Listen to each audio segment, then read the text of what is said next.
Dans le langage des journalistes, ils appellent ça un marronnier. Oui. Ça veut dire que c'est quelque chose qui revient chaque année à la même date à peu près. Exactement. Donc le bac. Et oui, le bac, qui est évidemment en une de plusieurs journaux en ce premier jour des épreuves générales. Voyez la couverture de, par exemple, 20 minutes, qui aborde dès les gros titres un sujet qui fâche. Le bac serait-il à réviser? On va ouvrir la croix et les 20 minutes qui creusent le sujet en page intérieure. Le niveau fait débat comme toujours. Le bac serait-il devenu trop facile? C'est un sondage selon lequel les Français reconnaissent que le bac, certes, est essentiel pour réussir, mais qu'en même temps, on le donnerait trop facilement. Et attention, ce n'est pas une opinion de vieux schnock qui radote que tout était mieux avant. Selon ce sondage, ce sont les jeunes eux-mêmes qui le disent. Plus de 40% des moins de 25 ans trouvent que le bac devrait être plus difficile. Sondage dans 20 minutes.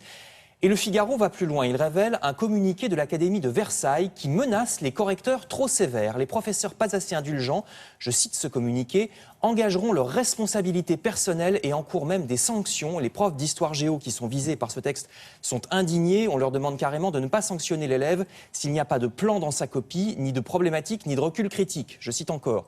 Alors apparemment, la consigne vient du fait que les correcteurs de Versailles, on a constaté qu'ils étaient plus sévères d'habitude que le reste de la France. N'empêche que ce communiqué a depuis été retiré du site web de l'Académie, un peu en catastrophe, il faut bien le dire. Autre affaire pas claire.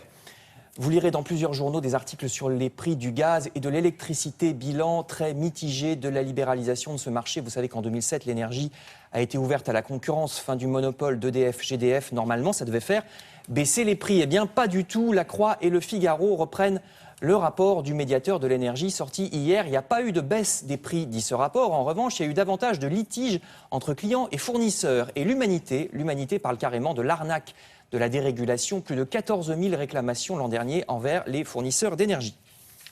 Je passe à la politique et le recours au 49.3 hier. Beaucoup de journaux y reviennent. Bien sûr, la gauche s'écharpe sur le 49.3, titre Les Échos. Manuel Valls brusque sa gauche, écrit Le Parisien aujourd'hui en France. Le Parisien qui critique un peu le Premier ministre parce que les socialistes qui ont cru à une inflexion de la politique gouvernementale, inflexion pourtant promise au congrès du PS il y a à peine une dizaine de jours, ceux qui y ont cru donc en sont pour leurs frais, estime le journal. La loi Macron est imposée, y compris ses dispositions jugées trop libérales par la gauche du PS, mais en même temps, bien que cette aile gauche pousse des cris de scandale, elle se limite, remarque le Parisien, elle se limite à ses simples protestations. Le journal rappelle que les frondeurs avaient déclaré dès hier matin, avant même le passage en force du gouvernement, les frondeurs avaient dit qu'ils ne s'y opposeraient pas et qu'ils ne voteraient pas la censure.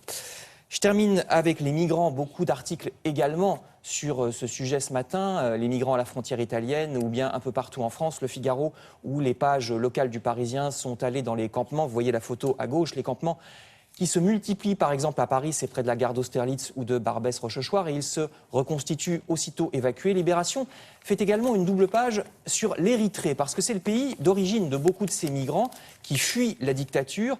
Là-bas, il y a vraiment une dictature style Corée du Nord. C'est un des pays les plus arriérés politiquement avec la Corée du Nord, avec à sa tête un maoïste fou et une police politique tortionnaire.